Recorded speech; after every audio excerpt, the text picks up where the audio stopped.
How many of you like a good Christmas cookie, or a good Christmas brownie, or fudge, or candies, or what other sweet stuff you can have on Christmas? I tell you what, my sister is an amazing baker, and almost as soon as Thanksgiving ends, my sister is right at making Christmas cookies. She has actually become famous for it in several places, including Colorado and South Carolina, which, of course, Colorado is where my sister lives, and South Carolina is where I live. So it's at least famous in there, and probably China is too, because we've had her cookies there. Anyway, I digress. Um, my mom is a good baker. There's always so many kinds of good Christmas cookies going around our family at this time. Well, I'm about to read a story for you. This story is called The Christmas Cake. And there's so much love, there's so much joy that goes into this baking, just as I'm sure there is for all of the little treats that you and your family make.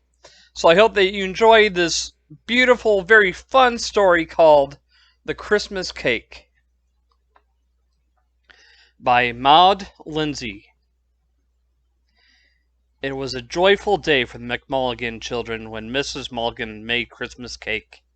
There were raisins to seed and eggs to beat and pans to scrape.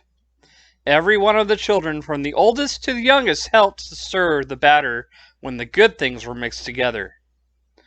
Oh, mix it and stir it and taste, for everything's in it and nothing to waste, and everyone's helped, even baby, to make the nice brown sugary Christmas cake, said Mrs. Mulligan as she poured the batter into the cake pan.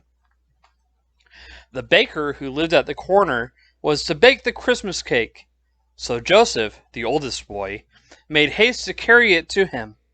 All the other children followed him, and together they went, oh, so carefully, out the front door, down the sidewalk, straight to the shop where the baker was waiting. The baker's face was so round and so jolly that the McMulligan children thought he must look like Santa Claus. He could bake the whitest bread and even the lightest cake, and as soon as the children spied him, they began to call, "The cake is all ready, 'tis here in the pan. Now bake it, good baker, as fast as you can."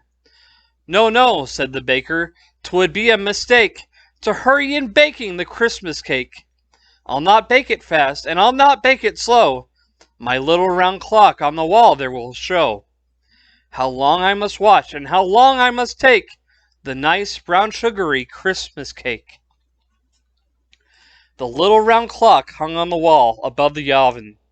Its face was bright, and its tick was merry, and it was busy night, day, telling the baker when to sleep, and when to eat, and when to do his baking. It was just striking 10, and it seemed to the McMulligan children very plainly to say, "'Tis just the right time for the baker to bake the nice brown sugary Christmas cake." The oven was ready, and the baker made haste to put the cake in. "Ho, ho," he cried gaily, "now isn't this fun?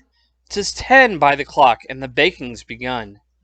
And tickety, tickety, when it strikes 1, if nothing should hinder, the cake will be done." Then the McMulligan children ran home to tell their mother what he had said, and the baker went on with his work. It was the day before Christmas, and a great many people came to his shop to buy pies and cakes. But no matter how busy he was, waiting on them, he never forgot the McMulligan's cake, and every time he looked at the clock, it reminded him to peep into the oven. So well did he watch it, and so carefully did he bake it, that the cake was done on the stroke of 1, just as he had promised. He had scarcely taken it out of the oven, but when the shop door flew open, in came the McMulligan children, every one of them saying, "The clock has struck 1! The clock has struck 1! We waited to hear it, and is the cake done?" When they saw it, they thought it was the nicest, brownest, spiciest cake that was ever baked in a baker's oven.